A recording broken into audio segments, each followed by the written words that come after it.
Everything flows out and in. Everything has its tides. All things rise and fall. The pendulum swing manifests in everything. The measure of the swing to the right is the measure of the swing to the left. Rhythm compensates.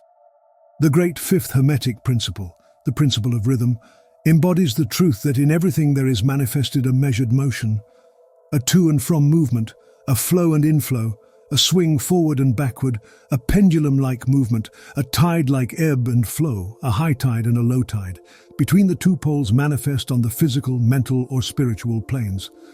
The principle of rhythm is closely connected with the principle of polarity described in the preceding chapter. Rhythm manifests between the two poles established by the principle of polarity. This does not mean, however, that the pendulum of rhythm swings to the extreme poles, for this rarely happens. In fact, it is difficult to establish the extreme polar opposites in the majority of cases. But the swing is ever toward first one pole and then the other. There is always an action and reaction, an advance and a retreat, a rising and a sinking, manifested in all of the airs and phenomena of the universe. Suns, worlds, men, animals, plants, minerals, forces, energy, mind and matter, yes, even spirit, manifests this principle. The principle manifests in the creation and destruction of worlds, in the rise and fall of nations, in the life history of all things, and finally in the mental states of man. Beginning with the manifestations of spirit, of the all. It will be noticed that there is ever the outpouring and the indrawing, the outbreathing and inbreathing of Brahm, as the Brahmins word it. Universes are created, reach their extreme low point of materiality, and then begin their upward swing. Suns spring into being, and then their height of power being reached, the process of retrogression begins, and after eons they become dead masses of matter, awaiting another impulse which starts again their inner energies into activity, and a new solar life cycle is begun. And thus it is with all the worlds. They are born, grow and die, only to be reborn. And thus it is with all the things of shape and form. They swing from action to reaction, from birth to death, from activity to inactivity, and then back again. Thus it is with all living things. They are born, grow and die, and then are reborn.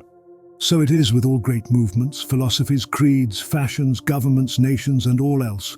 Birth, growth, maturity, decadence, death, and then new birth. The swing of the pendulum is ever in evidence. Night follows day, and day night. The pendulum swings from summer to winter and then back again.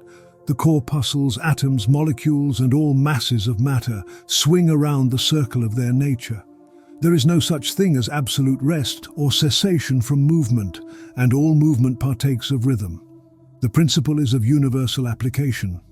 It may be applied to any question or phenomena of any of the many planes of life. It may be applied to all phases of human activity. There is always the rhythmic swing from one pole to the other. The universal pendulum is ever in motion. The tides of life flow in and out according to law. The principle of rhythm is well understood by modern science and is considered a universal law as applied to material things. But the Hermetists carry the principle much further and know that its manifestations and influence extend to the mental activities of man, and that it accounts for the bewildering succession of moods, feelings, and other annoying and perplexing changes that we notice in ourselves. But the Hermetists, by studying the operations of this principle, have learned to escape some of its activities by transmutation. The Hermetic masters long since discovered that while the principle of rhythm was invariable and ever in evidence in mental phenomena, still there were two planes of its manifestation, so far as mental phenomena are concerned. They discovered that there were two general planes of consciousness, the lower and the higher, the understanding of which fact enabled them to rise to the higher plane and thus escape the swing of the rhythmic pendulum, which manifested on the lower plane. In other words, the swing of the pendulum occurred on the unconscious plane, and the consciousness was not affected. This they call the law of neutralization. Its operations consist in the raising of the ego above the vibrations of the unconscious plane of mental activity, so that the negative swing of the pendulum is not manifested in consciousness, and therefore they are not affected. It is akin to rising above a thing and letting it pass beneath you.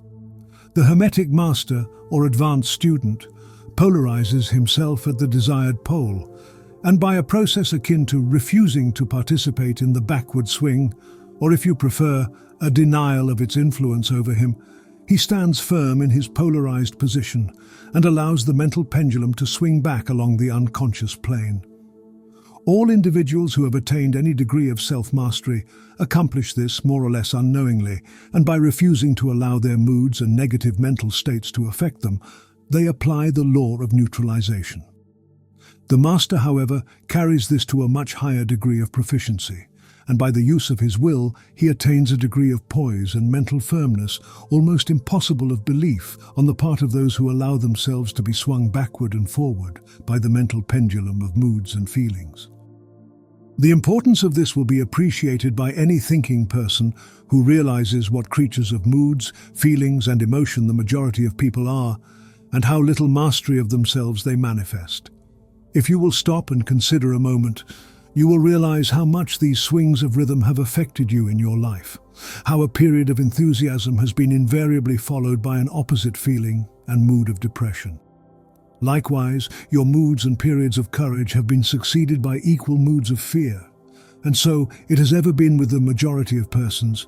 Tides of feeling have ever risen and fallen with them, but they have never suspected the cause or reason of the mental phenomena. An understanding of the workings of this principle will give one the key to the mastery of these rhythmic swings of feeling, and will enable him to know himself better and to avoid being carried away by these inflows and outflows. The will is superior to the conscious manifestation of this principle, although the principle itself can never be destroyed. We may escape its effects, but the principle operates, nevertheless. The pendulum ever swings, although we may escape being carried along with it. There are other features of the operation of this principle of rhythm of which we wish to speak at this point. There comes into its operations that which is known as the law of compensation. One of the definitions or meanings of the word compensate is to counterbalance, which is the sense in which the Hermetists use the term. It is this law of compensation to which the Kybalion refers when it says, "The measure of the swing to the right is the measure of the swing to the left. Rhythm compensates." The law of compensation is that the swing in one direction determines the swing in the opposite direction, or to the opposite pole. The one balances or counterbalances the other. On the physical plane, we see many examples of this law. The pendulum of the clock swings a certain distance to the right, and then an equal distance to the left. The seasons balance each other in the same way. The tides follow the same law, and the same law is manifested in all the phenomena of rhythm. The pendulum, with a short swing in one direction, has but a short swing in the other, while the long swing to the right invariably means the long swing to the left. An object hurled upward to a certain height has an equal distance to traverse on its return. The force with which a projectile is sent upward a mile is reproduced when the projectile returns to the earth on its return journey. This law is constant on the physical plane, as reference to the standard authorities will show you. But the Hermetists carry it still further. They teach that a man's mental states are subject to the same law. The man who enjoys keenly is subject to keen suffering, while he who feels but little pain is capable of feeling but little joy. The pig suffers but little mentally and enjoys but little. He is compensated.